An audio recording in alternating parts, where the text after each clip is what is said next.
Au fur et à mesure des années, on s'est rendu compte que les frontières entre l'éveil et le sommeil sont plus poreuses qu'on ne le croit. Pour la plupart d'entre nous, le sommeil est simplement l'inverse de l'éveil. Un état dans lequel on est inconscient, le cerveau presque éteint, sauf bien sûr pendant que nous rêvons, et d'ailleurs bien souvent de scénarios surréalistes, improbables. Il nous paraît évident que l'éveil et le sommeil sont des états fondamentalement différents, sauf que c'est un peu plus compliqué que ça. Et d'ailleurs, des scientifiques s'intéressent à des situations dans lesquelles on ne sait plus vraiment où se situe cette frontière. Ils étudient par exemple les rêveurs lucides. Ces personnes, vous en faites peut-être partie, qui sont capables de se rendre compte qu'elles sont en train de rêver et même parfois de prendre des décisions conscientes pendant leurs rêves.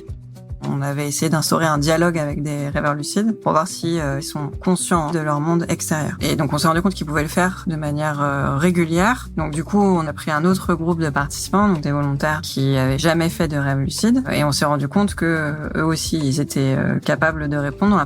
Alors, vous êtes toujours certain que le sommeil et l'éveil sont clairement distincts ? Les travaux de Delphine Oudiette pourraient rebattre les cartes. Elle est chercheuse à l'Institut du cerveau à Paris, spécialiste du sommeil et des rêves, mais ces dernières années, elle explore surtout les frontières entre l'éveil et le sommeil. Avec son équipe, elle a donc montré qu'on peut interagir avec des personnes en train de dormir. Nous pouvons parfois répondre à des questions en plein sommeil. Mais aussi que nous avons parfois des contenus mentaux, c'est-à-dire des pensées, des sensations, des ressentis, des images mentales, très semblables à des rêves lorsque nous sommes éveillés. Alors, la distinction que nous faisons entre l'éveil et le sommeil a-t-elle du sens ? Qu'est-ce que l'équivalent d'un rêve lorsque nous sommes éveillés ? Est-on vraiment coupé du monde extérieur lorsque nous dormons ? Pourrait-on mieux comprendre et donc prendre en charge des pathologies du sommeil grâce à ce nouvel axe de recherche ? Ce sont toutes ces questions auxquelles nous allons tenter de répondre aujourd'hui.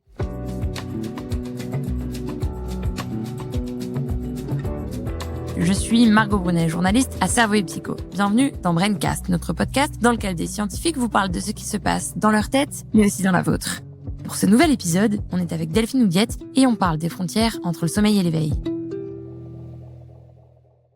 Alors, Delphine Oudiette, dans vos travaux, vous étudiez surtout les rêveurs lucides. Est-ce qu'avant d'aller plus loin, vous pourriez nous expliquer ce que sont des rêves lucides ?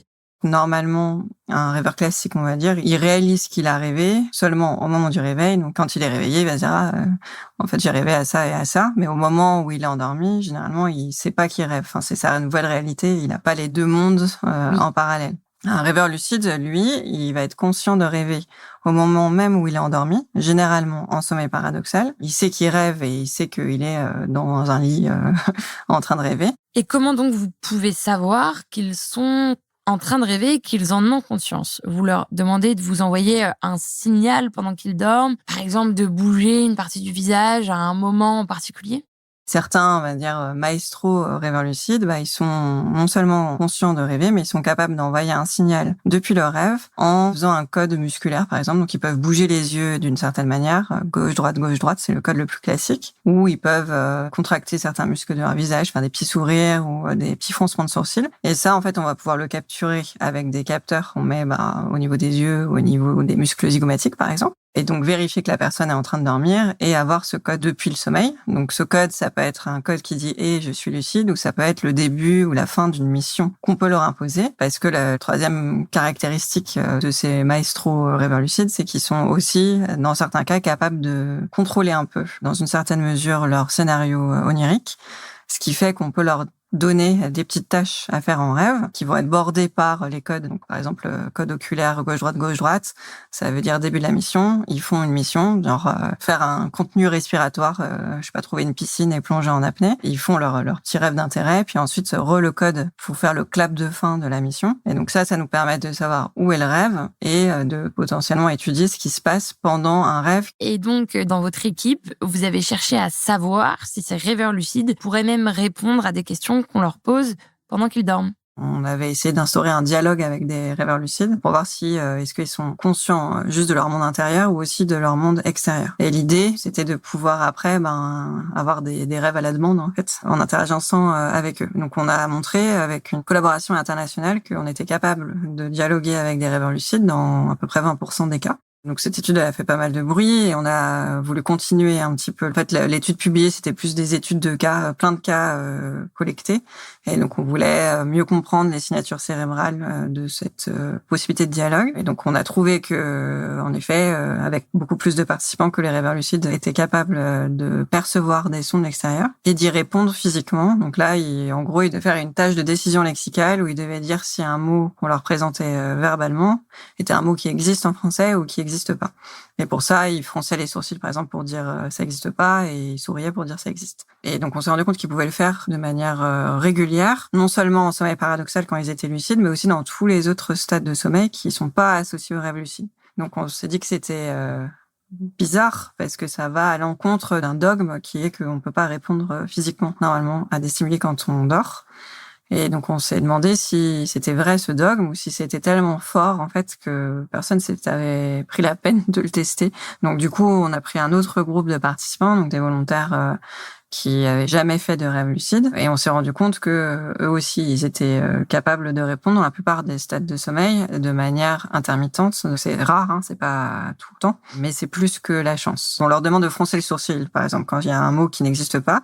Et on a des électrodes au niveau du muscle corrugateur, qui est le muscle qui vous aide à froncer les sourcils. Donc, on peut vérifier avec l'activité cérébrale que vous dormez vraiment. Et on voit une petite contraction, comme ça, sur le muscle corrugateur, juste après un mot qui a été envoyé. Il est donc possible, sans dire que c'est chaque nuit et à n'importe quel stade de sommeil, que si je vous dis un mot qui n'existe pas, froncer les sourcils, peut-être que je le ferai en dormant. Exactement. Donc, on rebat un peu les cartes de ce qu'est le sommeil. J'ai l'impression qu'on définit un peu tous le sommeil comme un moment où on se coupe du monde extérieur, ce qui en fait n'est pas totalement vrai. Ouais, en gros, là où je voulais en venir, c'est que du coup, on a plusieurs assumptions sur le sommeil. C'est que l'activité mentale est d'une nature différente. Donc, il y a le mot rêve pour dire ce qui se passe pendant la nuit, et puis le vagabondage quand on est pendant la journée. Donc, on a ce dogme et on a l'autre dogme qui est qu'on répond quand on est éveillé, mais pas quand on est endormi. Et ce que nos recherches trouvent, c'est qu'en fait, c'est pas totalement vrai et qu'on peut avoir un contenu mental de type rêve à l'éveil et qu'on peut répondre pendant le sommeil. Et on sait si cette capacité à répondre, en tout cas à envoyer un signal alors qu'on est en train de dormir, est continue au fil de la nuit, ou est-ce qu'elle arrive à différents intervalles de temps ? Ça, c'est des travaux qui sont en cours. Est-ce que c'est continu? Est-ce que c'est transitoire? Quelle est la dynamique, en fait, de ces petits fragments? D'un point de vue subjectif, on a l'impression qu'on rêve régulièrement, mais est-ce que c'est des mosaïques comme des captures d'écran, quoi? Ou est-ce que c'est un film fluide? Donc, c'est la question un peu de la temporalité, de la fluctuation m'intéresse beaucoup. Depuis une dizaine d'années, beaucoup d'équipes de recherche à travers le monde s'intéressent aux rêves et les étudient avec les outils sophistiqués des neurosciences. Les scientifiques cherchent à savoir ce qu'il se passe dans notre cerveau lorsque nous dormons, pourquoi nous rêvons de telle ou telle chose si nous avons des émotions pendant ces rêves. L'équipe de Delphine Oudiette fait partie de celles qui étudient ainsi les contenus mentaux pendant le sommeil, mais ils ont été encore plus loin et ont ainsi montré que les personnes en train de dormir peuvent communiquer avec le monde extérieur. Cette découverte bat en brèche le dogme selon lequel il serait impossible de répondre physiquement à des stimuli lorsque nous dormons. Surtout, elle pose de nouvelles questions fascinantes. Est-ce qu'il s'agit de moments de réactivité comme des fenêtres de conscience durant notre sommeil, ou est-ce que c'est quelque chose de continu ? Est-ce que cette capacité est présente chez chacun d'entre nous, ou est-ce qu'elle varie selon les individus et à quel point ? Ainsi, en étudiant les rêves, ce sont finalement les frontières entre le sommeil et l'éveil que la chercheuse explore. Pour mieux comprendre ces différences et ressemblances entre l'éveil et le sommeil, Delphine Oudiette a ainsi mené une autre étude. Cette fois, il s'agissait de voir si certains états mentaux survenant pendant le sommeil peuvent ressembler à d'autres pendant l'éveil, comme des rêves éveillés.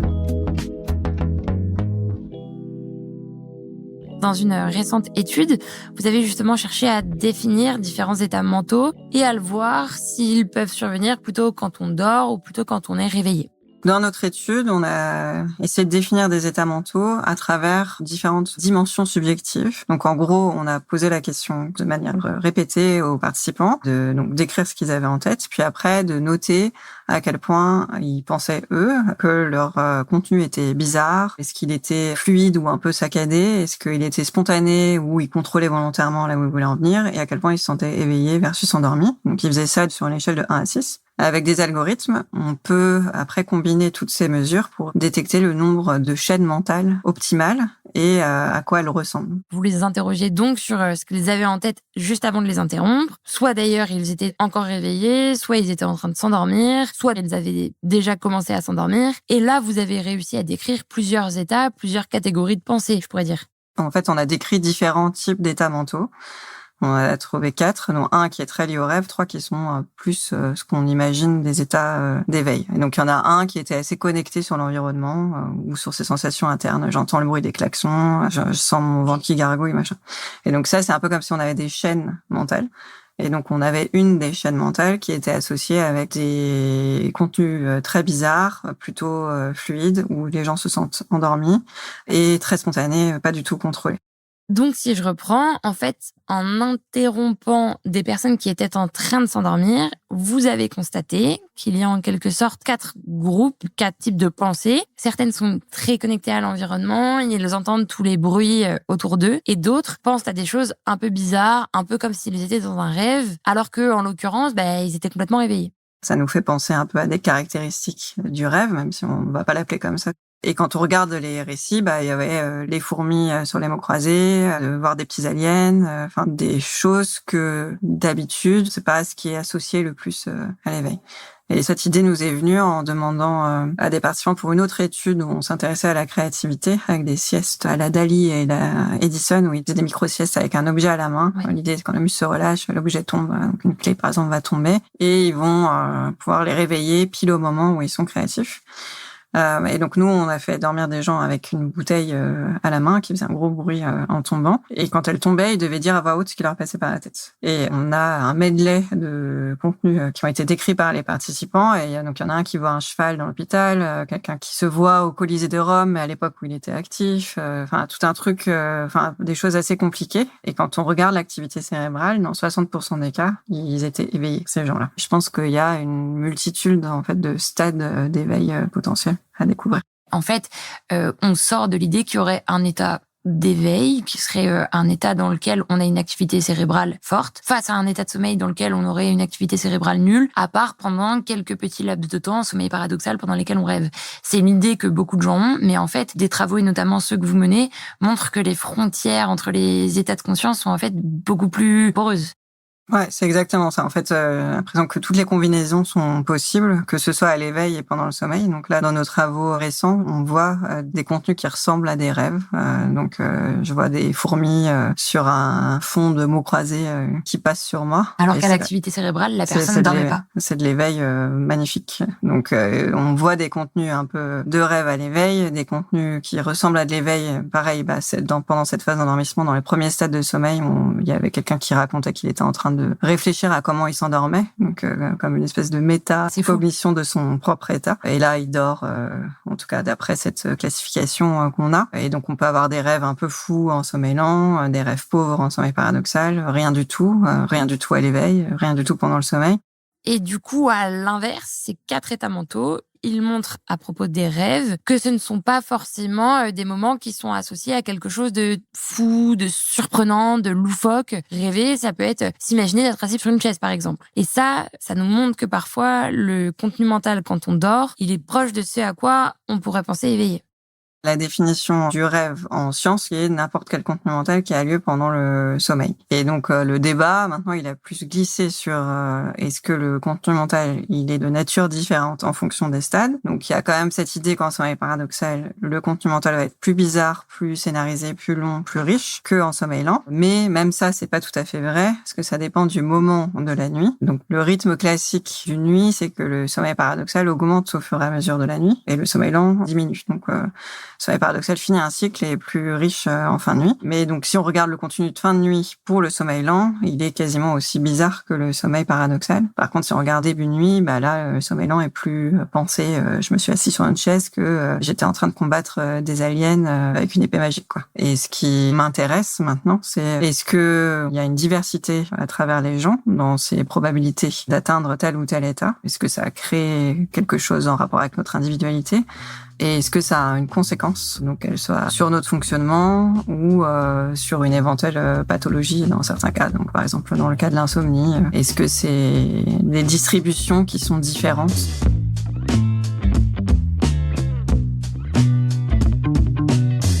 Reprenons. L'équipe de Delphine Oudiette, qui s'appelle d'ailleurs la Dream Team, a choisi d'étudier l'endormissement, c'est-à-dire l'étape de transition entre la veille et le sommeil. Ils se sont intéressés à 92 participants. Chacun d'entre eux a été invité à faire une courte sieste et a été interrompu après quelques minutes. Chaque fois qu'on les tirait de leur rêverie, de leur endormissement, ils devaient décrire leur expérience mentale des 10 dernières secondes, puis l'évaluer selon 4 dimensions. La bizarrerie, la fluidité, est-ce que leurs pensées s'enchaînaient, la spontanéité et leur niveau d'éveil ressenti. En parallèle, leur activité cérébrale était enregistrée en continu avec un électroencéphalogramme. On aurait pu s'attendre à ce qu'ils rapportent 2 états mentaux, 2 types de pensées. L'un caractérisant l'éveil avec des pensées conscientes et l'autre le sommeil. Sauf qu'ils en ont trouvé 4. Le premier était caractérisé par un souvenir fugace. Une image de mon père m'a traversé l'esprit. Le second, par un haut niveau de connexion à l'environnement. J'écoutais les bruits de la rue. Le troisième, sa bizarrerie. J'ai vu apparaître des petits extraterrestres. Et le dernier, par un haut niveau de contrôle volontaire. J'ai pensé à ce que j'allais faire le lendemain. Surtout, chacun de ces 4 états mentaux est apparu dans les 3 stades de vigilance mesurés, à savoir l'éveil, l'endormissement et le sommeil léger. C'est-à-dire que ces 4 types de contenus mentaux pouvaient survenir que l'on soit réveillé ou non. On peut donc avoir un contenu proche d'un rêve en étant réveillé et inversement. Vous vous demandez comment c'est possible ? Réfléchissez bien. Peut-être vous souviendrez-vous de certains moments où votre pensée s'est mise à décrocher, un peu comme dans un rêve, dans des moments d'entre-deux ou de flottement, juste après le repas, pendant une réunion ennuyeuse ou au moment de vous endormir. Et lorsqu'on vous tire de cet état, vous vous rendez compte que vous ne contrôliez plus le fil, que vous aviez des associations d'idées saugrenues. Ce qui correspondrait alors au 3e état, défini par l'équipe de Delphine Oudiette, caractérisé par des contenus bizarres. Et pourtant, vous étiez bien réveillé. Mais cela ressemblait à un rêve, ce qui montre que votre cerveau aussi est poreux. Jamais franchement d'un côté ou de l'autre de ce no man's land de la veille et du sommeil. Et à l'inverse, peut-être qu'il vous est déjà arrivé de faire des rêves banals, pendant lesquels il ne se passait pas grand-chose, à tel point que vous pensiez être réveillé. Ce qui intéresse désormais Delphine Oudiette, c'est de savoir si la probabilité d'atteindre tel ou tel état mental peut varier selon les individus, voire devenir le marqueur d'une pathologie. Prenons une personne insomniaque. Souvent, même si elle a dormi 5 ou 6 heures, elle a l'impression de ne s'être assoupie que 2 ou 3 heures. Et si c'était parce qu'elle était restée vigilante, comme si elle ne s'était pas vraiment coupée de l'extérieur, si bien qu'elle a enregistré des informations de son environnement et eu l'impression de rester éveillée alors qu'elle dormait. C'est une des hypothèses de l'équipe de l'Institut du cerveau. Ma question, c'est est-ce que chez les patients qui souffrent d'insomnie, ils sont un peu bloqués plus sur cette chaîne mentale connexion à l'environnement et moins sur la chaîne rêve qui leur indiquerait qu'ils sont bien en train de dormir? Parce que dans l'insomnie, il y a des gens qui dorment vraiment pas. Et il y en a beaucoup qui viennent en consultation et qui me disent qu'ils dorment pas. Et quand on les enregistre, on voit du joli sommeil. Donc c'est toujours une situation assez frustrante et pour le médecin et pour le patient. Et c'est quand même tellement fréquent qu'il doit y avoir un truc qu'on rate avec nos signaux. Donc l'idée c'est qu'on croit le patient, mais que du coup on n'a pas le bon outil pour percevoir ce que eux ils perçoivent. Et donc un des outils potentiels, ce serait de dire que les rêves au sens scientifique, donc leur contenu mental, pendant le sommeil, ils seraient plus proches de la réalité, moins oniriques, quoi. Et du coup, ils auraient l'impression d'être réveillés tout le temps. La frontière entre les deux serait moins marquée. Est-ce que, je reprends l'exemple du klaxon, est-ce que ce serait parce que leur contenu onirique s'approche plus de quelque chose de réaliste, comme rêver d'un bruit de klaxon, ou est-ce que c'est parce qu'ils seraient dans un niveau de conscience un peu plus proche de l'éveil, qui fait que s'ils entendent un bruit de klaxon, ils vont continuer à l'analyser pendant qu'ils dorment? Est-ce qu'il y a vraiment eu un bruit de klaxon s'ils ont l'impression qu'il y a eu un bruit de klaxon en se réveillant, en fait? On teste les 2 hypothèses, en fait. Donc, il y a une hypothèse qui est purement axée sur le contenu mental, donc quelque chose qui est dans la tête, il n'y a pas forcément de klaxon. Okay. Et une autre qui est à quel point ils sont connectés à l'environnement. Comme une hypervigilance, en fait. Ouais. Est-ce qu'ils ont, du coup, un contenu mental un peu trop proche de l'éveil quand ils dorment? Où est-ce qu'ils sont plus connectés, ces petites fenêtres de réactivité à l'environnement pendant le sommeil? Est-ce qu'ils en ont plus? Et on le voit pas si on n'envoie pas des sons pendant la nuit. Mais là, si on en envoie, est-ce qu'ils vont répondre de manière plus régulière? Est-ce que c'est 2 groupes de participants différents? Est-ce qu'on peut avoir les 2? Ou est-ce que je suis complètement à côté de la plaque? Remontons un demi-siècle en arrière, à cheval entre le 19e et le 20e siècle. Aux États-Unis, Thomas Edison est en train de devenir l'un des plus grands inventeurs de l'époque. D'après la légende, il avait pris l'habitude de faire des micro-siestes. Il s'apprêtait à s'assoupir avec un objet lourd en main. Lorsqu'il sombrait, la chute de l'objet le réveillait, en tout cas le tirait de ses pensées. Il émergeait alors dans un état intermédiaire entre l'éveil et le sommeil, et cela lui offrait des idées particulièrement riches, créatives. Quelques années après lui, le peintre Salvador Dali aurait fait la même chose. Et ces siestes-là, l'équipe de Delphine Oudiette les a reproduites en laboratoire, en faisant s'endormir des participants avec une bouteille à la main. Dès qu'elle tombait, elle les réveillait et ils devaient énoncer à voix haute leurs dernières pensées. C'est comme ça qu'ils ont démontré qu'Edison et Dali avaient raison. L'endormissement est bien propice à la créativité. Pourquoi ? Eh bien peut-être parce que notre cerveau est alors dans un état intermédiaire, quelque part entre l'éveil et le sommeil. Un état hybride propice aux associations d'idées, à la rêverie. Vous voulez stimuler votre créativité ? Faites une micro-sieste. Et la prochaine fois que vous vous réveillerez, essayez de vous rappeler ce à quoi vous avez pensé en vous endormant. Vous serez peut-être étonné de vous rendre compte que vous avez eu des idées surprenantes. On peut alors tirer parti de ce continuum entre sommeil et éveil. Déjà, pour être plus créatif, c'est l'exemple des micro-siestes, mais aussi pour changer un peu notre approche de certaines pathologies comme l'insomnie. On s'intéresserait alors plutôt au contenu mental, puisqu'il est susceptible d'être plus aligné avec le ressenti des patients. Peut-être que c'est en fait la limite entre leur vie éveillée et leur vie endormie qui est floue. On pourrait alors trouver un nouveau marqueur de l'insomnie plus proche de leur vécu et les sortir de l'impasse dans laquelle ils ont l'impression d'être lorsqu'ils se plaignent de ne pas dormir alors que les enregistrements montrent qu'ils dorment. Et cela nous montre aussi qu'être éveillé n'est pas toujours synonyme d'être attentif, pleinement conscient de notre environnement ou même d'être en mesure d'agir ou de penser de manière rationnelle. Peut-être alors que cela pourrait nous permettre de comprendre d'autres troubles, comme le trouble du déficit de l'attention avec ou sans hyperactivité, le fameux TDAH, qui touche 2,5% des adultes et 5% des enfants. Un autre chercheur de la Dream Team de l'Institut du cerveau, Thomas Andrion, a mené une autre étude avec des chercheurs de l'université Monash. Leurs résultats suggèrent que certains symptômes du TDAH proviendraient de l'intrusion d'ondes cérébrales lentes habituellement associées au sommeil pendant l'éveil. Des morceaux donc de sommeil qui surviennent pendant la journée. Ces ondes lentes pourraient alors permettre de mieux diagnostiquer le TDAH, mais aussi, peut-être, d'imaginer de nouvelles stratégies thérapeutiques, notamment en agissant sur la qualité du sommeil et la régulation de la vigilance.